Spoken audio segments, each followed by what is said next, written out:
election. This election is a make or buy election, the way it is. Okay? So nothing can be left to chances. All cares must be put in place.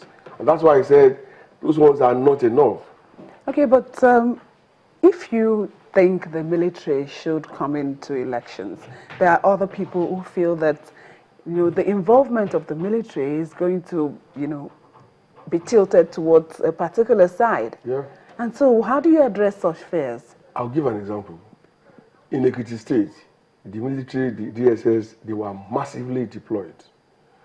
Whatever anybody may say, I believe the election was not rigged. It went the way they wanted it. In Osun State, they deployed the military, the same, in the same number, in large quantity. Of course, like in all cases, the day all of us begin to agree on all things in the same way, then there is madness. There must be dissent. I would not expect everybody, including both of you, to agree with me. But with the experience that I've had in the army as a practitioner, and then with what we read, what we get to read in the news, what we watch on television, you will know that things have really changed. Before the postponement, if you are familiar with social media, especially the Nigerian media space, social media space, it was another hell entirely. At a point, I had to excuse myself from posting things on social media because hate speeches and all of that were so intense. And these are things that we carry over to the streets. So it's important that before, during, and after the election, we are secure. Otherwise, those who are going to vote for, by the time they win or lose, there will be nobody to govern. Mr. Gunlano, he is asking that the military be allowed to come in here. Wouldn't that be contravening the Constitution? Well, I've never seen anywhere in our Constitution that says they cannot draft military for the purpose of national security. For the purpose of national security, yeah. Not election.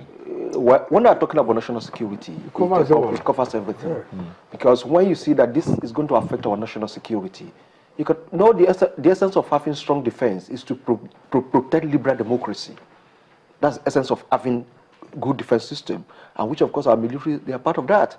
So when you see that our national security will be threatened, if you have a kind of election where no police and whoever you are bringing will not be able to control, don't forget Operation Wettier that actually terminated the First Republic.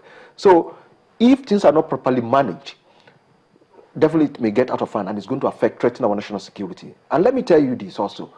You have to understand, I've talked about actors and people who are going playing part in all these things. In advanced democracy, in fact, in the United States, the law of posse comitatus will not even allow military to be drafted into any domestic affair. And when they're having the election, you not even see ordinary police. They will go peacefully and do whatever they want to do. But you cannot say that of Nigeria, because you have to understand the fact that there are a lot of poverty, there are a lot of unemployment, there are a lot of uncertainty. People are angry, their anger is everywhere, and our democracy is very, very young.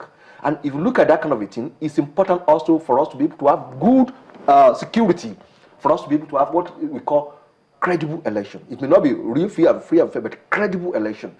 In this country, we've seen a situation where in some part of this country, before you get there, they say election is going to start by 10. By the time you get there by 10, they finish election and nobody will be able to ask them any question. We've seen a situation, just look at ordinary campaign in Okrika where one of your staff was shot or stabbed or something like that. You not see that one that advanced democracy. If you don't have, just imagine what happened there. We understand that people started shooting sporadically here and there. Customs are not trained to be able to do that. Immigration, they cannot do that. If today, if our democracy has advanced to that level, probably we are going to just need Boys Brigade and Boys Scout to come and be managing our polling units. Now, look at how they've used military in Osun and Ekiti. Military personnel did not even move closer to the polling booth. All what they were doing is that they mounted roadblocks at the entry ports. Checking those who are coming with IED, checking all those bad boys who, of course, they want to cause trouble here and there, and that was, they did not even move closer. But I also, both of you have mentioned Ekiti here.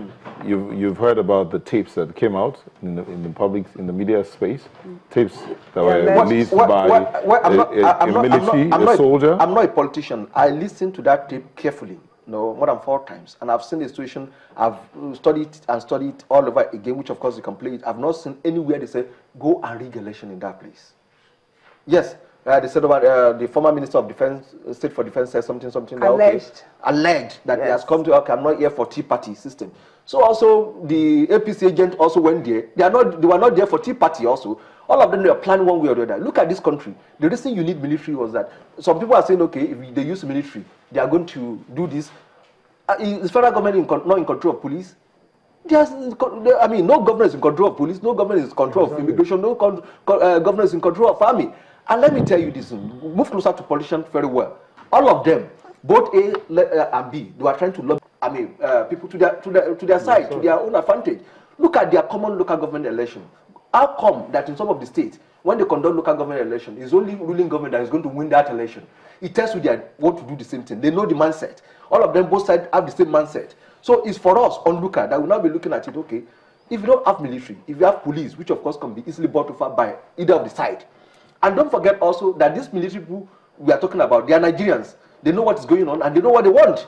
So, and they are not going to receive just any order for any commander to go and rig. And that's the reason you see somebody coming out, even taping everything and say, look, no, this is what people are doing. So it tells you that these people are Nigerian also, and they have opinion. And they will not be allowed to use, they will not allow anybody to use them anyhow. So that's a sign that nobody will be able to control them. So for anybody to now be saying that, okay, they should not bring military, then that means we are in fighting problem.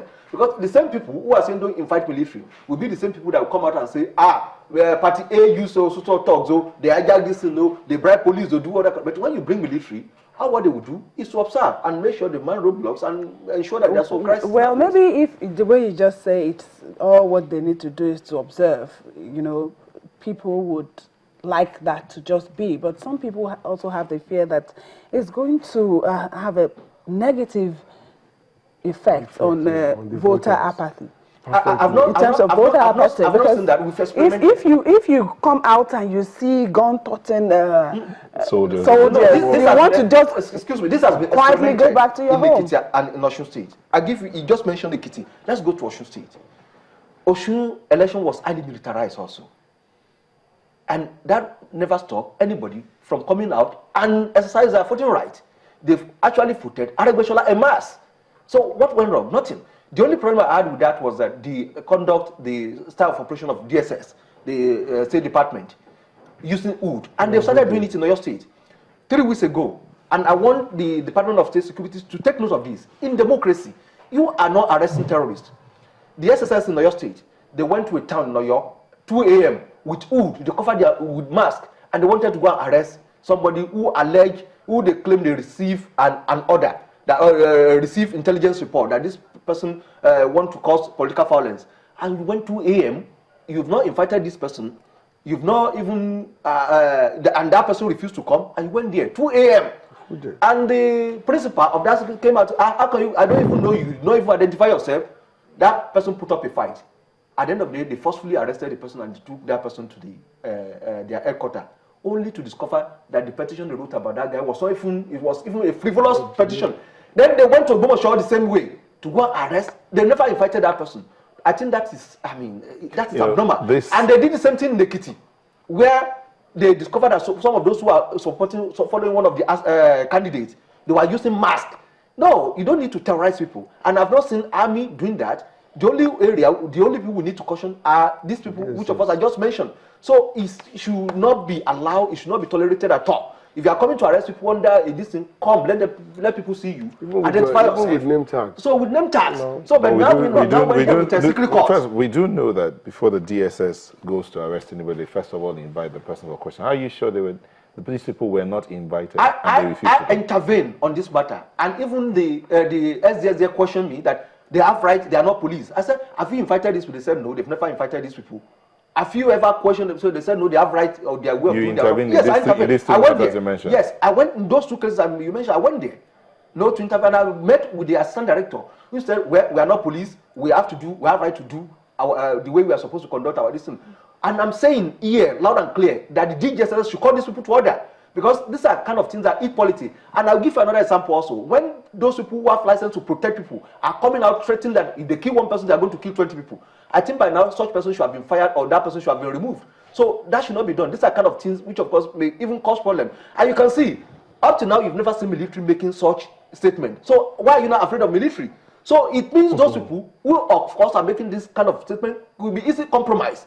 So people even have more confidence in military when you bring military to come and do this assignment than even these people we are talking about. So do you have, any no matter how minute it will be, that the security operatives could be partisan? The possibility of being partisan is there. In human affairs, nothing is sacrosanct. Anything can happen.